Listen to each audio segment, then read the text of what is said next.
大师联盟是 Pokémon Go 对战联盟中等级最高的一个舞台，开放所有宝可梦参赛，没有 CP 上限。由于这个环境几乎由传说中的宝可梦主导，因此常被大家称作神兽大战。在这里，玩家可以看到帕路奇亚、苍响、凤凰等顶尖宝可梦的激烈交锋，每场对战都充满压迫感与战略性。除了对宝可梦资源的投资需求高以外，大师联盟对操作技巧与判断能力也有极高的要求。因此，选用一组稳定且具压制力的宝可梦变得格外重要。而本次影片就要带大家一起来盘点目前大师联盟中最突出的宝可梦强度排行。无论你是刚踏入大师联盟的新手，还是准备冲刺高分的资深训练家，希望都可以帮到你的爬分之旅。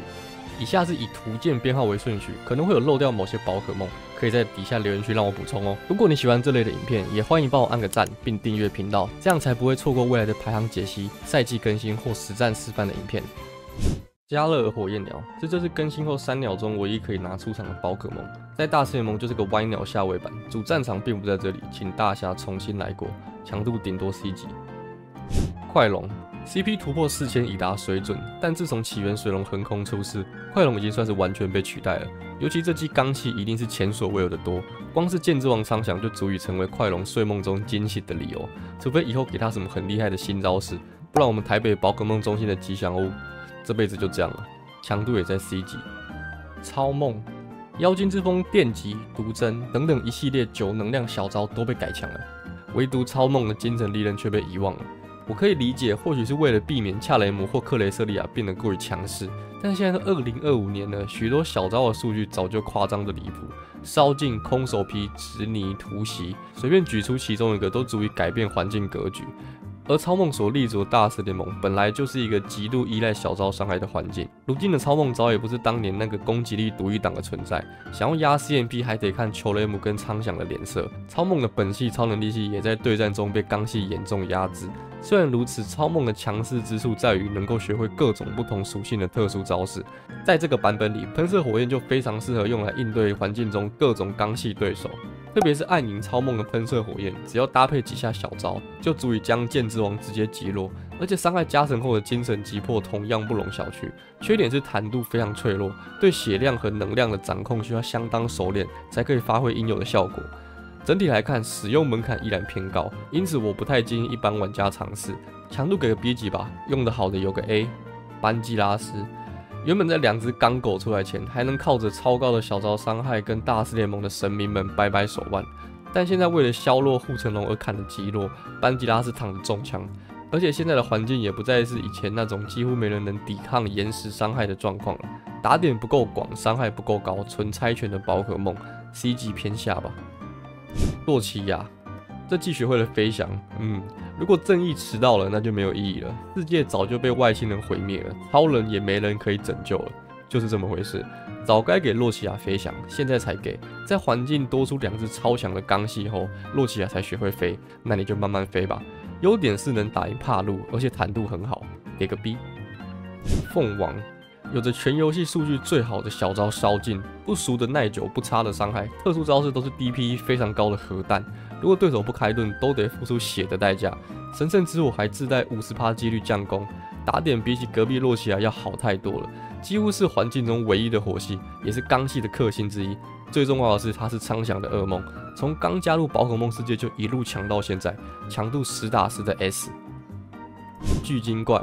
小招子弹卷在这季大幅强化后，依然很难在神明的战斗中看到他的身影，主要是因为蓄能并没有改变，出招速度还是过于缓慢，感觉子弹拳根本就不是为了他而改强的。不过在非神战的大师纪念中，肯定有机会看到他大展身手。只是如果想在大师联盟发挥影响力，可能还是得要等到 Mega 进化。整体强度给个 B。盖欧卡。环境中非常稀缺的水系，我曾说过，大师联盟最需要的就是水系的抗性。无论是火系的烧尽、钢系的金属爪、冰系的冰冻牙，都在水系的业务范围内。但是盖欧卡是纯水系，几乎没有其他的打点。小招攀扑在经过好几季都没变化后，早已被其他一票好用的小招给虐到满头包，而且也并不是能够很稳定的压制双狗。明明是猜拳脚，却需要盾，让他的评价下降了不少。但有盾的情况下，还是苍响的爸爸，强度给个 B 吧。布拉多，天空的霸主，世界的主宰，布拉多一直以来都是我的爱将。不过最近几季有点变成卢比酱。自从泥巴射击的蓄能被下修后，古拉多的体感就完全不一样了。明明体质非常不错，现在的出招速度真的有点偏慢，环境相比从前很常遇到落起来的情况也减少了，算是稍微友善一些。但泥巴射击砍蓄能这件事，还是让古拉多的元气大伤。虽然断崖之剑依旧是一发一个，致命的是出招速度慢了2个回合，就足以改变很多事情。不过它依旧是稀缺的刚系 counter， 整体表现也算稳定。希望未来出招速度能改回来吧。强度配合目前的环境，给个 A。裂空座，我都叫它瑞瑞。现在基本上出不了场，就算广域破坏改回来，充其量只是没有那么硬的洛奇亚。整体来说需要回炉重造，强度给个 C。烈瑶路杀，基格尔德小号，当纯地面系战力还行，可惜现在少了波克基斯，多了冰冻雅的藏马，强度 C 级。超甲狂吸，不得了，这只真的不得了。首先我得跟西哥道个歉了，居然要让他委屈于这个榜单之中，这个小小的排行根本无法展现他的强。小招直尼是地面系，也是进攻大系，蓄能好，伤害高，打点也广，能打环境中最多的刚系。特殊招式更是夸张啊，有伤害跟龙爪一样，能量短，还有机会降攻的广域破坏，配合直尼的蓄能，可以做到反打帕路西亚，一只宝可梦在游戏中实现逆属性大师啊！还有伤害爆炸、DP 超高，而且没有副作用的岩石炮，也很好补忙了地面系打不了飞行系的打点。属性明明烂到不行，却刚好身在大师联盟，最怕的草完全消失，水也只有盖欧卡一只。在燕白球雷姆跟剑盾出现之前，根本没有弱点。在大师联盟完全横着走的状态，就好像上帝帮他搭建好的舞台，环境也助长了西哥的强大。苍白的言语已经无法形容他的统治力啊！不论是面对刚系还是飞行，他都能用绝对的力量碾压对手。每一次的出场都是对抗手心里的一种压迫。他不只是强啊，而是彻底改变了大师联盟的生态。最重要的是，西哥的入手方式极其简单，不用钱，一切免费。野生的靠着雷达就可以捉到 IV100， 平民神宠当之无愧。强度给到 S 级，是因为榜单最高只有 S 级。波克基斯，纯粹的猜拳角。最近大师联盟有了慢慢转型的趋势，从过去只要顺位输了就几乎无法翻盘，到现在只要能够掌握能量或者盾量优势，就仍有机会逆转胜局。而波克这样几乎完全依赖小招伤害的宝可梦，在这样的环境下生存越来越坎坷。只要遇到操作精准的对手，一点点的失误就可能彻底被抓住节奏，最终导致被逆风反打。尤其现在刚系太过强势，整体强度大约落在 C 级偏上。蒂亚卢卡曾经是大师联盟的唯一神，是门面也是入场券。钢加龙的属性组合让任何龙类在他面前都得喊一声爸。过去是组队中的万金油，任何类型的队伍都能随插即用，招式简单暴力，体质优秀，操作容易。如今被双狗贬入凡间，一蹶不振。虽然是这么说啊，不过我觉得蒂亚还是很强，只是太岁遇到苍响会非常难打。整体强度我依然可以给个 A。帕路奇亚起源形态，心境之王，改变了联盟格局的男人。水龙的属性组合只怕妖精与龙，再加上火跟水的双重抗性，让他能够轻松压制凤凰与盖欧卡。专属招式牙空猎人更是将他推向另一个维度。从他推出的那天起，便让其他龙类几乎绝迹，只剩下他与蒂亚卢卡在大师联盟剑指巅峰。在如今刚系横袭的环境里，他依旧可以凭借着优异的属性闯出属于自己的一片天。有时甚至会遇到心敌变态带着大字抱怨，只为阴苍响那只老狐狸。此时此刻，他依然是大师联盟出场率最高的龙系宝可梦，甚至在未来很长一段时间里，我都不认为他会淡出江湖。强度 S， 毋庸置疑。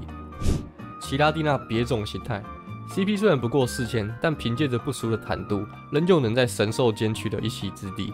有别于起源形态的纯幽灵，更加龙了一点。曾几何时，它是能量越多越可怕的存在，如今却连原本能压制的刚系都力有未逮。在环境快速更迭的今日，它显得步履沉重，难在无常天。昔日荣光犹在眼前，但是回首已是不胜唏嘘啊。强度 B。奇拉蒂娜起源形态。沉寂多时的老兵，终于等到卷土重来的时机。过去几季被歪鸟压制，又遇上起源双龙的横空出世。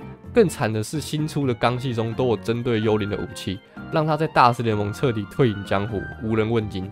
但那都已成为旧章啊！本季双狗很少战场，歪鸟被打得抬不起头，一般系几乎绝迹。奇拉蒂娜的舞台再度铺开，凭借着龙系的抗性，加上自身不俗的坦度，更重要的是幽灵属性珍贵的打点。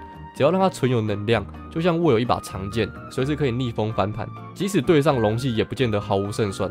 有盾有能量，优势一到，一样可以打出破局，是本赛季我最看好的非猜拳型角色之一。强度给个 A 毫不为过。要是暗影前行能够再加强点，那他的地位会更难撼动。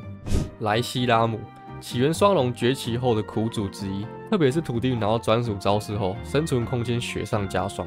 目前的好处是能够一盾直接将帕路农下场，以及身上的火系可以抵抗冰系还有钢系，凭借着交错为的高伤害，一盾打一盾的对局，甚至可以打赢长响，还不怕妖精系撒娇的伤害。这季当做骑兵或许可以打出突破口，也要看看有没有人开发他的阵容了。强度在 B 上 A 下。